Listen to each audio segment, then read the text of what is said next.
vous faire l'éloge de la performance de Lady Gaga ni le débrief du match. Je sais, vous êtes très déçus. Mais j'ai décidé de vous parler de la nourriture consommée par les Américains durant ce rendez-vous devenu incontournable et légendaire.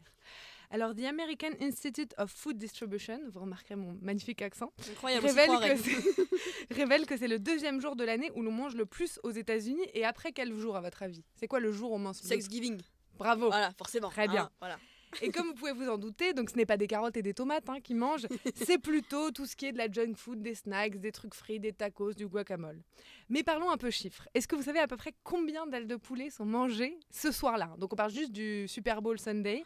C'est 1,33 milliard d'ailes de poulet. Ce qui représente à peu près 3 ailes de poulet par personne si on compte toute la population des États-Unis. Oh, c'est énorme. C'est énorme. Après, il y a assez de poulet au moins.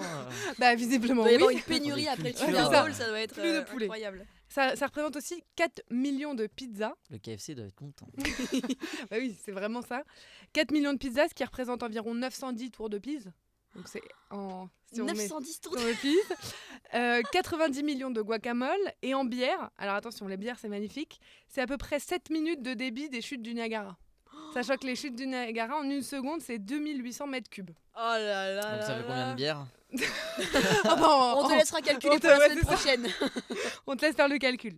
Mais s'ils engrangent des quantités de nourriture impressionnantes, leur grand jeu, c'est aussi de réaliser le meilleur snack stadium. Donc vous traduirez, en gros, ils dessinent, enfin ils représentent le stade avec de la nourriture, donc avec des petits trucs frits généralement, des chips, des beignets, des ailes de poulet et tout ça. Et paradoxalement, il y a un rapport de l'OCDE qui révèle que les États-Unis mangent plus de légumes quotidiennement que la France. Alors on peut vraiment se demander... qu'est-ce qu'un légume aux États-Unis finalement? Parce que l'olive sur la pizza, je crois que ça compte pas. Et puis les frites, c'est des patates. Donc, C'est ça. Donc bon, ça compte se un vaut. peu quoi. Ah non, alors les frites, c'est pas considéré Oui, comme bon, des c'est un pommes de féculent, terre. mais vas-y, ça pousse dans la terre. Il y a plus de friture que de pommes de terre. Voilà, adepte des frites en tout cas.